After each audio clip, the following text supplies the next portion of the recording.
Welcome, everybody. Thank you so much for joining us at Space Cowboy Books Online. I am your host, Jean-Paul Garnier, and we are here for the last Flash Science Fiction night of the season. This evening, we have readers Jenna Hanchey, Eric Fomley, and Marie Vibbert, so it's bound to be some lovely stories. We're going to start off the evening with Jenna Hanchey. Jenna has been called a badass fairy, and she attempts to live up to the title.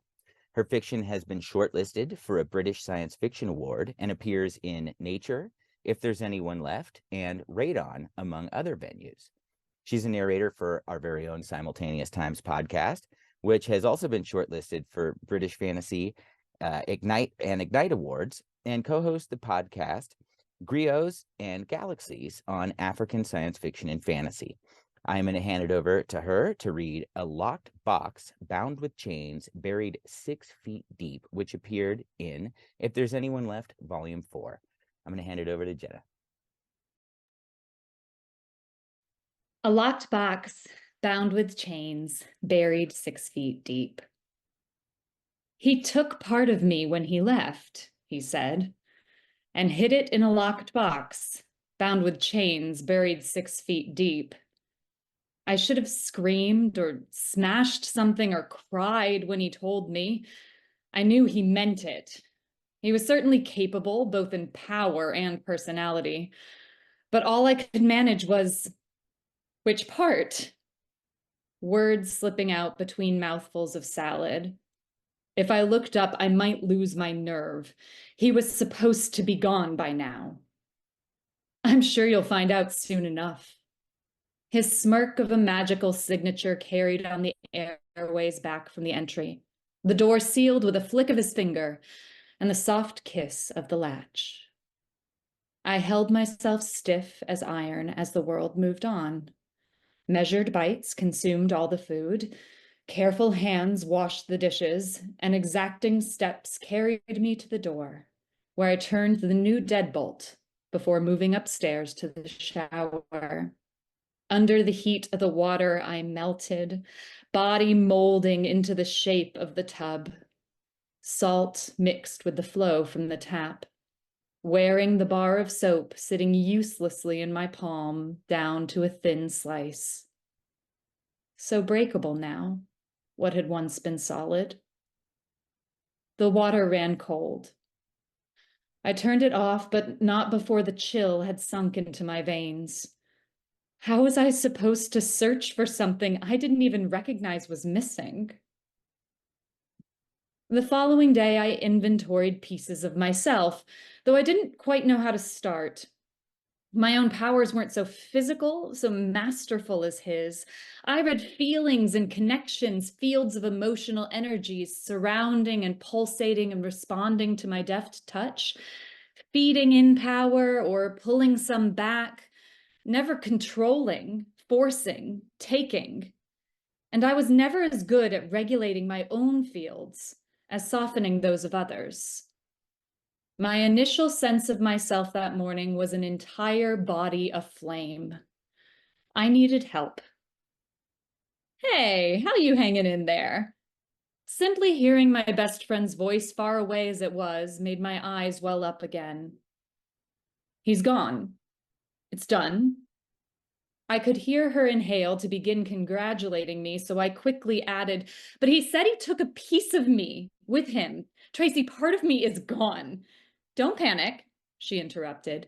He can't have taken anything important, or you'd know. We'll get it back. He buried it, Tracy. He stole a part of me, locked it up, bound it with chains, and fucking buried it.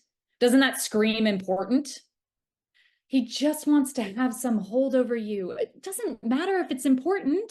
He just wants you to feel like it is, so you'll panic. I am panicking. I'm an emotional ball of flame this morning. Well, that sounds hot, she joked, eliciting a giggle like a rivulet of cool water through my magic. I took a few deep breaths. Do I sound like myself to you? Jesse, you sound like yourself. You are yourself. He can't take that away, okay? Okay. Okay. I didn't bother digging up the backyard. He wouldn't leave it somewhere he couldn't access on demand. Instead, I searched all the places we'd gone together, the places he loved. The trail by the river, the wine bar patio, the bike path up the mountain. Every morning, I'd focus my magic on my own energies, searching for gaps or swellings, irritations, mapping my fields and forces. Every weekend, I'd venture to a new one of our old locations, detecting emotional resonances and physically searching if I found any hint of one. Any luck? Tracy asked after a few weeks. I thought I might have something today, but it turned out to just be a big piece of quartz. You always did like that stone. Still do, apparently. I could feel her concern through the line. I'm okay, Tracy. I'll figure this out. At least I don't feel like I'm on fire anymore. Still hot, though. Well, always. I smiled, and it took me by surprise. I think it's going to be all right. You bet it is. I had stopped searching entirely when I walked past a field one morning and felt an unmistakable tug. There was nothing special about the field that I could remember. We'd never spent any time there. Didn't even usually walk by it. Lately, I'd been exploring new parts of the city. I would never have found it otherwise. He never meant for me to find it, I realized. This wasn't a game I was supposed to win. I returned an hour later, shovel in hand. It took a long time, piles of dirt accumulating around the base of a willow tree, sweat pooling in the folds of my t-shirt, until I finally hit hard metal. One more layer of dirt, and an ornate box was revealed, large metal links crisscrossing the exterior. I stood with the shovel braced in the dirt in front of me, feet wide and both hands on the hilt, facing the locked box at the bottom of a hole in front of the willow tree. I could feel the pulse of me emanating from within. A wave of my magic broke loose, gently surging down into the ground, swelling around the locked box, soothing whatever it was that remained trapped in there, gently caressing and saying goodbye. Hefting the shovel once more, I placed the first pile of dirt back on the locked box, bound with chains, and reburied it 6 feet deep. The end. Thank you so much, Jenna. Wonderful. Next up, we have Eric Fomley. Eric Fomley's stories have appeared in Clark's World, Daily Science Fiction, and Galaxy's Edge magazine. You can find more of his stories on his website, which I'll share in the chat in a moment, or in his Flash fiction collections, starting with Flash Futures, which I will also put a link to in the chat. Eric literally wrote the book on Flash fiction, didn't you, Eric? And he'll be sharing the story tonight, Seedling, which first appeared in Stupefying Stories. Thank you. Dr. Mendez found the clue to our missing research team, but she needs your help, the captain says in my comm. Do you mind checking in with her? We'll head back there too. Copy, I say. The habitat is a labyrinth of hallways connecting small labs and crew quarters. The emergency lights do little to light the way. My heart thrums in my chest, mirrored as an alert in my visor. I had told the captain I didn't want to spread out when we left the shuttle.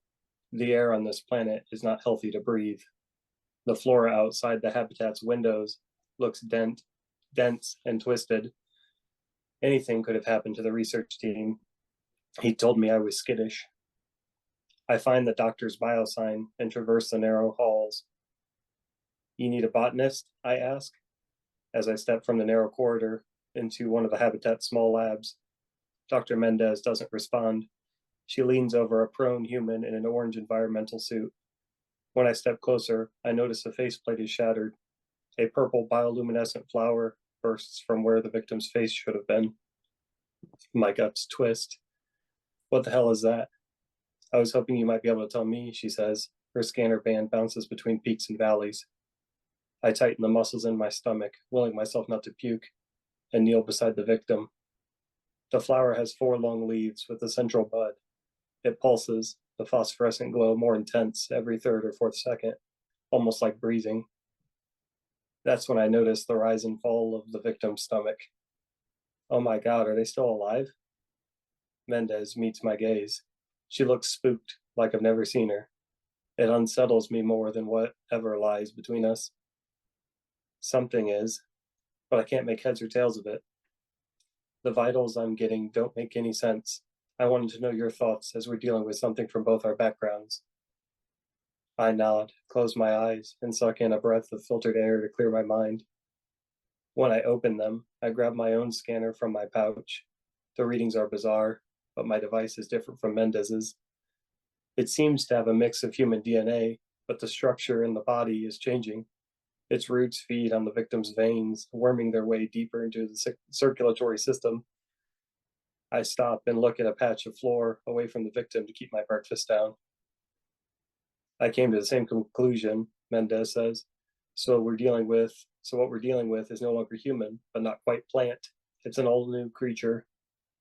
My comm crackles, the captain's voice, but I can't make anything out between bursts of static. Try again, Cap. A short crackle, then silence. Footsteps approach from the hall, slow, heavy. Mendez looks at me. I shrug because I don't know who it is. Captain, is that you? Silence in the comm. Captain, do you copy? The sensors in my suit malfunction. I can't detect anything beyond this room. I start to rise. Dr. Mendez looks over my shoulder, eyes wide. A huge creature blocks the door, a flower bursting through its helmet. The suit it wears is torn in several places where additional appendages breach, curling with dozens of ivy tendrils that squirm like cilia. Mendez approaches it, palms out. We're here to help you. It croaks and surges forward, wraps its vines around Mendez and slams her against the metal wall. Mayday, mayday, Captain, we need help. I search the room for something to attack with, grab a chair and launch it at the creature. It bounces off and clatters to the floor. Mendez's screams end in a sick crunch. I turn to run. Something grabs my ankle. The victim we'd scanned. I pulled hard, but the grip is a vice. I grip my teeth as I scream and kick the creature. It pulls me to the floor, pins me with both hands, and shifts its weight onto me. As I look up at the bud in the middle of the flower, it opens. Inside is the face of one of the researchers, his face locked in a permanent scream, dead, milky eyes staring into mine. It vomits onto my faceplate. No, not vomit. Pollen, covered in acidic mucus. Shards of ice jolt through my veins. I try to push it off me, but the inhuman strength pins me to the steel floor.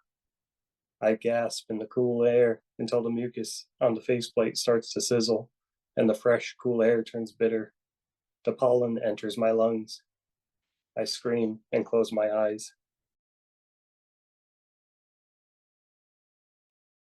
Thank you so much, Eric. I'm going to be wary of my houseplants tonight. Next up, we have Marie Vibbert. Hugo and Nebula nominated author Marie Vibbert's short fiction has appeared in top magazines like Nature, Analog, and Clarkesworld, and has been translated into Czech, Chinese, and Vietnamese. Her work has been called Everything Science Fiction Should Be by the Oxford Culture Review. She also writes poetry, comics, and computer games. Her next novel, Galactic Hellcats 2, Andre and the Hellcats, comes out in 2025. I highly recommend Galactic Hellcats, first book too. And by day, she is a computer programmer in Cleveland, Ohio. Tonight, she'll be sharing Football on Mars, which first appeared in Factor 4 in October of 2023. Thank you. I'm going to add to my bio that I played women's professional football for 5 years, and this is the first time I've managed to sell a football short story. Football on Mars. You want to know why we stopped playing football on Mars? Let me tell you why we started. Sequestered in our domes, in the close air of our own unwashed smell, you get hungry for the outdoors. Carefully stepping around too much equipment in too little space, you get hungry for violent impact. There was always more time than entertainment back then. I was in the geological survey and I found this sulfur limestone with a sweet, bright strike mark, like lemonade. I was never much of an artist, but I used it to make some straight lines decorating around our site. It was your gran who got the idea to turn it into a field. We reinforced our suit joints with some tape and insulation padding, and your grandmother sewed a ball together from bits of scrap. We didn't want to waste Atmo on inflating it, so it was just full of cut-up tube ends. You ought to watch those first games. Before we figured out how to catch in the low gravity, a bunch of thin scientist geeks in cumbersome suits flailing about with the collective skill of a puppy in a paddling pool. Your gran was the only one of us who could stay upright from one end zone to the next, and that's why we made her running back. I know we should have made her quarterback, but I was too full of myself in those days. No, we didn't stop because of him. The quartermaster never did like us tackling, sure, made it hard to keep the suits in repair. Every now and then someone would get sky bite and he'd be off on a tear back to health and safety. We'd pile on more tape, covered it up, and kept playing. We all had these blue-black scars on our wrists, and the quartermaster took to hiding the tape. Your gran and I, one of us would distract him and the other would pinch the tape. Sometimes we needed someone to sit out the whole game, pretending to have an inventory mix-up just to keep him out of the way. And that's how I missed our first championship, even though I was the quarterback for the Eastern Crater Rim Easter Bunnies. We beat the Horticulture Dome herding cats 21-6. No, we didn't stop playing because they built the rec dome. Why would we stop? Because it got safer. You're really hung up on this. If you want to start it up again, do it. I tried, but for years it was like you couldn't say the word football. They'd look at me like I was mangling a corpse, not you of all people. It didn't seem worth it, though it was for a moment. You should have seen her smile when she made that last touchdown, the triumph, the joy. She didn't even notice the crack in her faceplate until the battle between structure and pressure tipped. I can still hear that tink and ping of shards in my nightmares. Go on already. Don't waste time thinking about why we did what we did. Go do it yourself. Start again. We were chicken shit. So no, your gran is not the reason we stopped playing football on Mars. She's the reason we started. All wild frontiers are pushed by people who run forward, grinning and never looking back. The end. Thank you so much, Marie. What a wonderful variety of stories tonight. Before we go, I just want to point out real quickly that coming up on September 17th, we have a release party for Tara Campbell's City of Dancing Gargoyles, which I just finished yesterday. A wonderfully strange, beautiful book. Tonight, you heard Marie Vibbert with Football on Mars. Before that, Eric Fomley with Seedling. And opening the show was Jenna Hanchey with A Locked Box Bound with Chains, buried 6 feet deep. Thank you so much, everyone, for being here with us tonight. Thank you to our readers and to our audience. Everyone have a good one.